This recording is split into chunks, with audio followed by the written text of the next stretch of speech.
Hello to all students. बहुविकल्पी प्रश्नों के साथ स्कूल लेक्चरर जीव विज्ञान की तैयारी। इस वीडियो में हम स्कूल लेक्चरर जीव विज्ञान के सिलेबस से सबसे पहला टॉपिक जीवन की परिभाषा डेफिनेशन ऑफ लाइफ को एमसीक्यू के द्वारा देखने वाले हैं। और इस टॉपिक से आरपीएससी कौन से मल्टीपल चॉइस क्वेश्चंस या बहुविकल्पी प्रश्न कर सकती है उसकी आज हम चर्चा करते हैं। तो आइए डियर स्टूडेंट्स, हम शुरू करते हैं। Topic number 1, definition of life. सबसे पहला प्रश्न है हमारे पास, बायोलॉजी वर्ड सबसे पहले किसने दिया? बायोलॉजी शब्द का प्रतिपादन सबसे पहले किसने किया? पहला ऑप्शन हमारे पास लेमार्क ने, दूसरा ऑप्शन हमारे पास ट्रेविरनस ने, सी ऑप्शन हमारे पास दोनों ने, और डी ऑप्शन हमारे पास अरस्तु ने। तो देखिए प्रिय विद्यार्थियों, इसका जो उत्तर हो जाएगा वो हो जाएगा सी, दोनों ने, क्योंकि 1801-1802 में लेमार्क और ट्रेविरनस ने बायोलॉजी शब्द का प्रतिपादन किया था। तो बिल्कुल आप एमसीक्यू के द्वारा भी अपने नोट्स प्रिपेयर कर सकते हैं। क्वेश्चन नंबर 2 आप देखिए, बायोलॉजी का पिता किसे कहा जाता है? तो बायोलॉजी का पिता या फादर ऑफ बायोलॉजी की हम बात करें तो ए ऑप्शन हमारे पास लेमार्क, बी ऑप्शन हमारे पास अरस्तु जिसे एरिस्टोटल भी बोला जाता है, सी ऑप्शन है डार्विन और डी ऑप्शन है सभी। तो स्टूडेंट्स, बायोलॉजी का पिता हम अरस्तु या एरिस्टोटल को कहेंगे, क्योंकि अरस्तु वो ग्रीक दार्शनिक था जिसने सबसे पहले इस प्राकृतिक संसार का वैज्ञानिक रूप से अध्ययन शुरू किया था। इसके अलावा अरस्तु को हम फादर ऑफ जूलॉजी के नाम से भी जानते हैं, जंतु विज्ञान का पिता भी इसे बोला जाता है, और फादर ऑफ एम्ब्रियोलॉजी या भ्रूणिकी का पिता भी अरस्तु को कहा जाता है। तो बिल्कुल आप ये छोटे छोटे प्रश्न जो है याद करेंगे, नोट डाउन करेंगे। आगे हम देखते हैं क्वेश्चन नंबर 3 है हमारे पास, वनस्पति शास्त्र या बॉटनी जिसे हम फाइटोलॉजी भी कहते हैं का फादर किसे कहा जाता है, का पिता किसे कहा जाता है? तो इसका भी आप डायरेक्ट आंसर याद रखेंगे, थियोफ्रेस्टस को हम फादर ऑफ बॉटनी कहते हैं, और इन्होंने एक पुस्तक लिखी थी जिसका नाम है हिस्टोरिया प्लांटेरम। जीवों का सबसे महत्वपूर्ण गुण कौन सा है जहाँ पर उसकी सभी जैविक क्रियाएं होती है? तो डियर स्टूडेंट्स देखिए, जीवों के अंदर जीव द्रव्य पाया जाता है और जीव द्रव्य के अंदर ही सभी जैविक क्रियाएं संपन्न होगी। तो इसका आंसर आपका हो जाएगा ए, प्रोटोप्लाज्म की उपस्थिति। अब जीव द्रव्य होता क्या है उसकी भी मैं थोड़ी बात कर लेता हूँ, क्योंकि आप कहेंगे कि सर कोशिका द्रव्य और जीव द्रव्य में क्या अंतर है? तो आप देखिए, जो जीव द्रव्य है उसमें हम कोशिका कला या कोशिका झिल्ली, साइटोप्लाज्म या कोशिका द्रव्य और न्यूक्लियस को सम्मिलित करते हैं। तो ये सेल के जो कंपोनेंट्स हैं, सेल मेम्ब्रेन, साइटोप्लाज्म और न्यूक्लियस, इन तीनों को मिलाकर हम जीव द्रव्य कहेंगे। यानी साइटोप्लाज्म या कोशिका द्रव्य भी जीव द्रव्य का ही भाग है। और हक्सले नामक वैज्ञानिक ने 1963 में जीव द्रव्य को जीवन का भौतिक आधार कहा था। तो ये भी एक इम्पोर्टेंट प्रश्न है जो पूछा जा सकता है एग्जामिनेशन के पॉइंट ऑफ व्यू से। आगे हम बात करते हैं हमारे क्वेश्चन नंबर 5 की। क्वेश्चन नंबर 5 हमारे पास, किसे 20वीं शताब्दी का डार्विन कहा जाता है? तो डार्विन ऑफ 20th सेंचुरी, अब डायरेक्ट आंसर लगाएंगे, अर्नस्ट मेयर साहब को कहा जाता है। और अर्नस्ट मेयर ने जाति की सबसे मान्य परिभाषा सबसे पहले दी और जैव जाति संकल्पना भी इन्होंने ही प्रतिपादित की थी। इसके अलावा इन्होंने बायोलॉजी में बहुत सारा काम किया है, इसलिए इन्हें 20th शताब्दी का डार्विन कहा जाता है।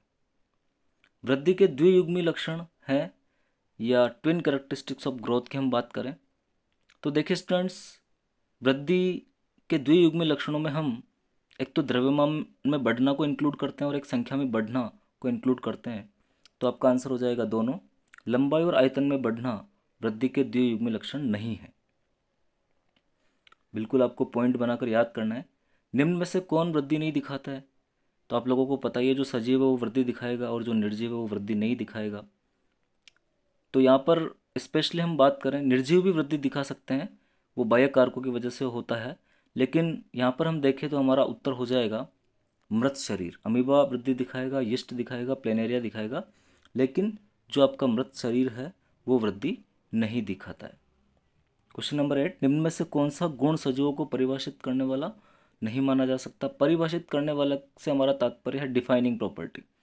तो वृद्धि और जनन को हम डिफाइनिंग प्रॉपर्टी नहीं मानते हैं, कोशिकीय संगठन डिफाइनिंग प्रॉपर्टी है, तो आपका आंसर हो जाएगा एंड बी। डिफाइनिंग प्रॉपर्टी से हमारा मतलब है ऐसी प्रॉपर्टी जो यूनिवर्सली सभी सजीवों में पाई जाती है, उसे हम डिफाइनिंग प्रॉपर्टी कहेंगे। जैसा कि नेक्स्ट क्वेश्चन हमारे पास, निम्न में से सजीवों की डिफाइनिंग प्रॉपर्टी, सजीवों को संपूर्ण परिभाषित करने वाली प्रॉपर्टी या डिफाइनिंग प्रॉपर्टी कौन सी है? तो आप यहाँ पे देखेंगे कोशिकीय संगठन सभी सजीवों में मिलता है, उपापचय सभी सजीवों में मिलता है, चेतना या कॉन्शियसनेस सभी सजीवों में पाई जाती है। कोई भी निर्जीव इन्हें शो नहीं करता है, तो आपकी सभी जो हो जाएगी वो डिफाइनिंग प्रॉपर्टी हो जाएगी। वृद्धि व जनन नॉन डिफाइनिंग प्रॉपर्टी है, कोशिकीय संगठन सेलुलर ऑर्गेनाइजेशन जिसे हम कहेंगे, उपापचय मीन्स मेटाबॉलिज्म और चेतना मीन्स कॉन्शियसनेस को हम डिफाइनिंग प्रॉपर्टी कहते हैं। नेक्स्ट क्वेश्चन नंबर 10 की हम बात करते हैं। वृद्धि को सजीवों का विभेदात्मक लक्षण नहीं माना जाता है, क्यों? तो इसका सिंपल सा आंसर आपको देखते ही पता चल जाएगा कि निर्जीव भी वृद्धि दर्शाते हैं या दिखाते हैं, इसलिए वृद्धि को सजीवों का डिफाइनिंग प्रॉपर्टी या विभेदात्मक लक्षण नहीं माना जा सकता। सजीवों में वृद्धि कैसी होती है? तो ये बहुत ही इंपॉर्टेंट प्रश्न है। सजीवों में आंतरिक वृद्धि होती है जिसे इंटरसेप्शनल ग्रोथ हम कहते हैं। तो देखिए, सजीवों में वृद्धि आंतरिक एवं जैविक क्रियाओं का परिणाम होती है, जबकि निर्जीवों में जो वृद्धि होती है या इनएनिमेट सब्सटेंसेज में जो वृद्धि होती है वो बाह्य वृद्धि होती है या बाह्य कारकों के द्वारा होती है, जिसे हम एक्रीशन ग्रोथ कहते हैं या एक्रीशन कहते हैं। बिल्कुल आप याद रखेंगे। किस जीव में वृद्धि प्रजनन की पर्याय होती है?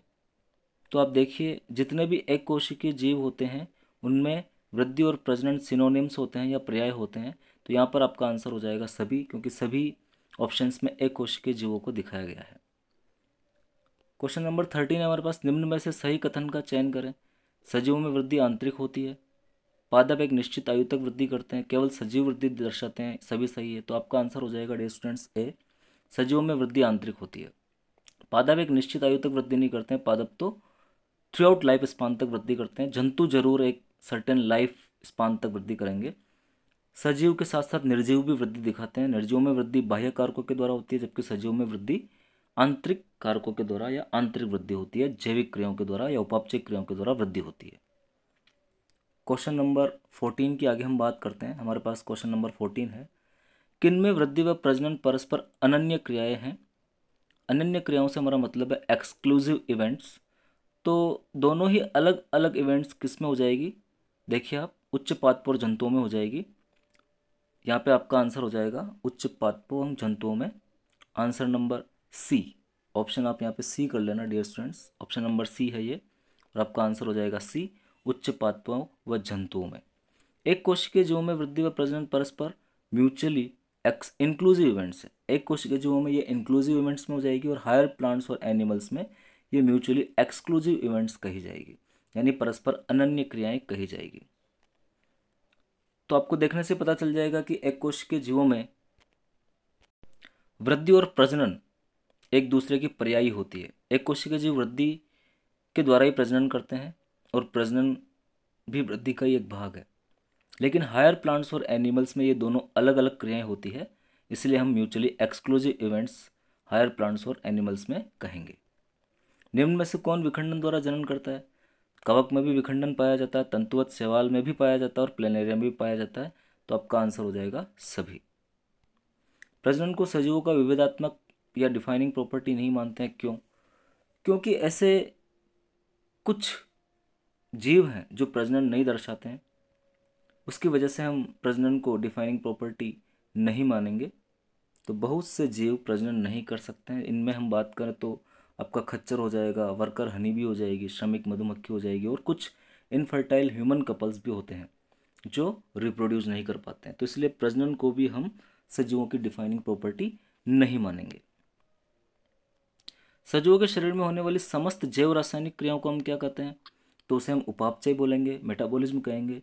और उपापचय अपचय और उपचय से मिलकर बना है। अपचय से हमारा मतलब है कैटाबॉलिज्म, और उपचय से हमारा मतलब है एनाबॉलिज्म।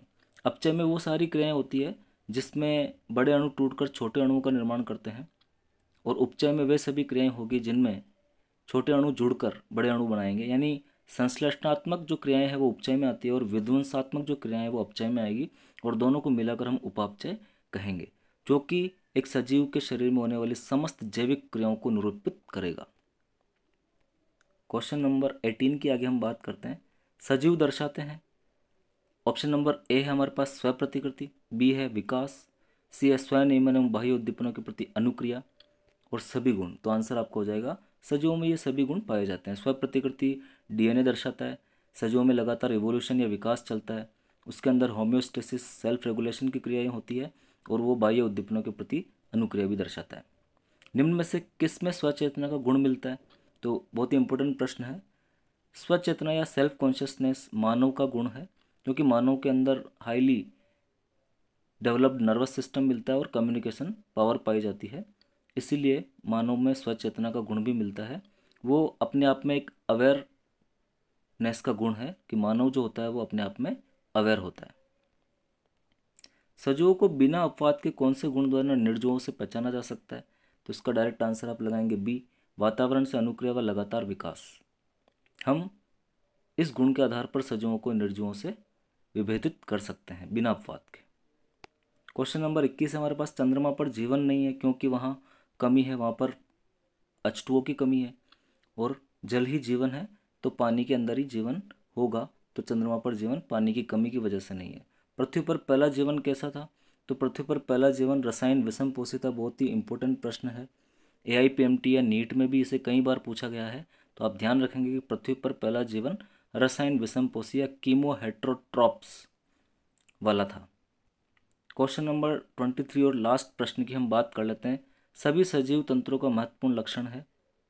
तो आप देखेंगे इसमें ऑप्शंस, ऊर्जा उत्पादन में ऑटो उपयोग, आनुवंशिक पदार्थ की प्रतिकृति, युग्मकों का निर्माण, और उपापचय में सूर्य ऊर्जा का उपयोग। तो आपका आंसर हो जाएगा आनुवंशिक पदार्थ की प्रतिकृति। सभी सजीव तंत्रों का ये एक महत्वपूर्ण लक्षण होता है कि उनके अंदर आनुवंशिक पदार्थ पाया जाता है और वो उसकी प्रतिकृति कर सकते हैं या रेप्लिकेशन कर सकते हैं। धन्यवाद, थैंक्स डियर स्टूडेंट्स। आशा करता हूँ कि आप लोगों को ये MCQ अच्छे लगे होंगे, और भी मैं टॉपिक वाइज टॉपिक लेकर MCQ बनाऊंगा। और आपने अगर मेरे चैनल को सब्सक्राइब नहीं किया है तो आप मेरे चैनल को सब्सक्राइब कर लें, ताकि आगे जो हम बहुविकल्पी प्रश्नों के द्वारा स्कूल लेक्चरर जीव विज्ञान की तैयारी करने वाले हैं उनका नोटिफिकेशन आप लोगों को समय टू समय मिल सके। धन्यवाद।